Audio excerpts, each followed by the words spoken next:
batiki nga isolé ozo kanisa ondire nzambe asundoli yo neti nzambe azomona yo te mendeko na ngai yeba ete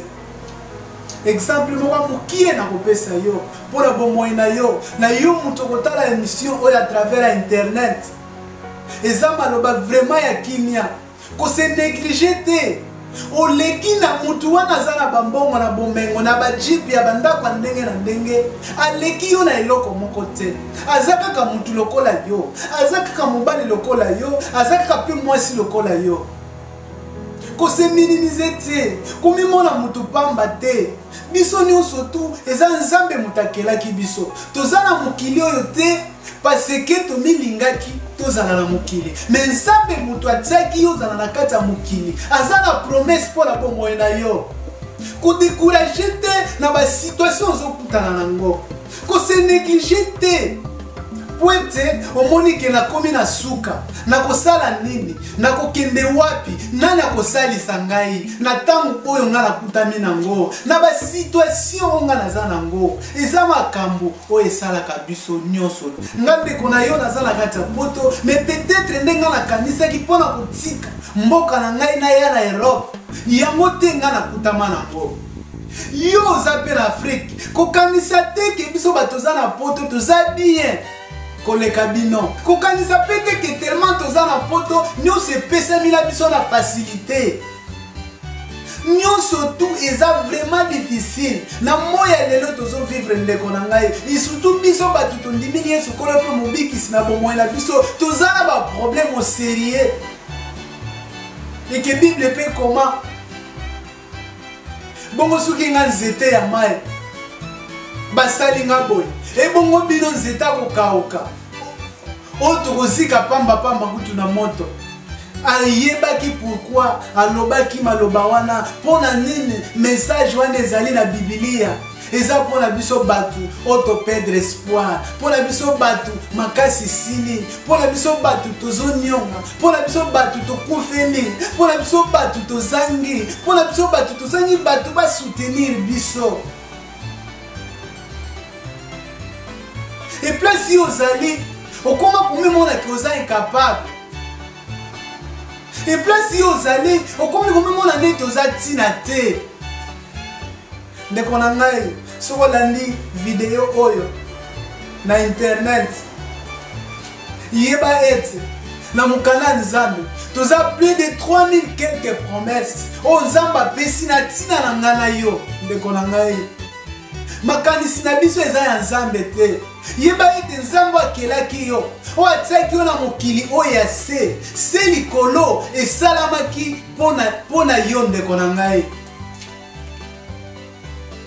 soki situation ya bomoi na yo eza bloqué quelque part na ndoki songolo ya quartier na ndoki songolo ya libota ya mama be ya papa na yo yeba yango ndeko na ngai ete nzambe aza na puissance ya kofongola banzete wana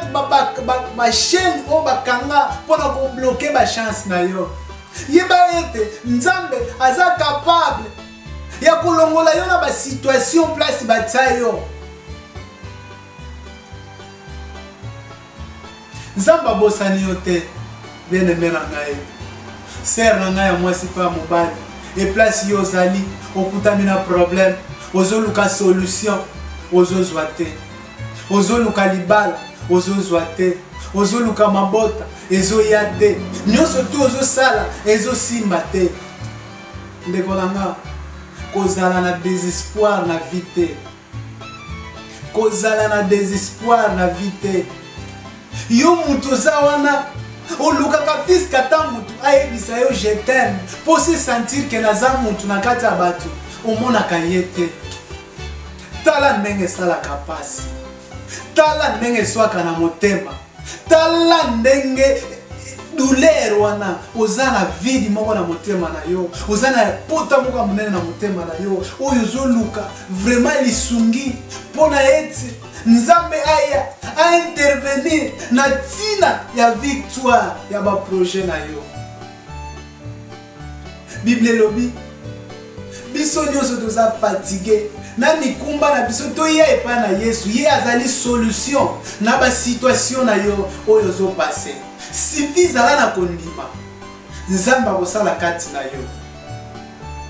mena nyonso tunde kona ngai esengeli place na yo zali kolala pongi te po Bible epekisi bato balalaka pongi suka nango okokufa pauvre okozala na eloko te sala mwa pa soki permettre yo ovandi na kati ya capitale kende na province sala ta makala sala ta bilanga nzamba kopambola yo nyonso tu okosala okende liboso ndeko na ngai po tanto na ndenge yo tangi oluka kosala na biro me mutu akopesa yo place na biro aza te mpo oza na mutu te alokozala kaka na coin wana te luka odebrie nzamba kosala grâce ya vi na yo sifi zala na kondima biloko nyonso tu oyo nzamba akeli eza mpona biso epesemeli biso me sifi otsapa ndeko na ngai ke nzambe naza na posa nasala likambo boye lakisanga nzela na mayele na ngai nakokoka te lela nzambe akopesa yo mayele akopesa yo lolenge nini yo kokosala mpo koka koluka oyo yo oza nango besoin epesamela yo ndeko na ngai nzambe abosani yo te ayebi yo yo sero zuluka libala nzamba bosani yo te tanto na place yo koli eke bato wana si bomesana na bango baza na complexe ya koyebi soki nalingi yo peut-être oza na elamba te ya kolata mpo bima kitoko oza peut-être na mbongo kosomba ta poudre te mpo na bote na yo kokose transforme omona na mwasi ya kitoko na miso ya bato mais nzambe oyo asalaki yo ayebi ke mwana na ngai aza na posa ya likabo parce que asalaki mwasi soki akomi na age esengeli aluka mobali oyo bakovanda ne basala ne famille elongo nzambe ayebi posa na yo me luka osala mwa pa mpo nzambe akoki kotinda moto oyo oyebi te aye koyede yo soki tozongi na bibilia okomona Moïse ntango akatisaki bana ya Israel nzambe apesaki ye mayele ndenge nini akokaka kosala histoire ya Moïse eza diferent na Noé mpo Noé apreparaki masuwa ubi boite na bato oyo batosaki nzambe akotisaki bango na masuwa wana me na Moïse eza diferent mpo na koyebisa yo ete mutu na mutu nzambe aza na ndenge akanisi lipamboli mpo na ye yango moni chaque prophète na kati ya Biblia azalaki na histoire na ye ba Eli ba Josué bato nyonso wana ba Salomon tokomona roi David na libula bankosi soki otali Bible ekabwana na bafaso ebele oyo nzambe explikaka biso okomona peut-être na libulu ya bakosi roi David akotaki ekoki kozala pe ba problème na yo soko tali Job azalaki pe mutu lokola biso tala ba situation akutamaki nango mais tellement azalaki na kondima nzambe atikaki ye te azongisaki nyonso tu oyo ebebaki na maboko ya Job na biso nyonso tu ba chrétien toyebi vie ya Job malamu na kati ya Biblia Moïse nakanisi ntango azoyebisa bana ya Israel tokatisa tokena ngambo ya Egypte ekokaki mpe kozala amitunaki nzambe eske ebela bato oyo ekote tozokende mai eza na kati océan eza na kati ebala monene eza na kati nakanisi azalaki toujours na pensée ya komituna pa bana komitungisa amonaki yango impossible me ndeko na ngai Biblia elobi ete tout est possible na mutu oyo azondimela nzambe impossible eza te question wana ekokaki mpe kotungisa Moïse po azalaki na bwatu te azalaki na masuwa te ata azalaki na mituka kombe ekokaki kozala po akoka kokatisa bana ya Israel na mer rouge me ndeko na ngai nakanisi nzambe apesaki ye kaka mwayo nyonso ti akoka kokabola mer rouge en deux parties esalaki mpe nzela bana ya Israel bakatisaki ti eplace nzambe aproposaki bazala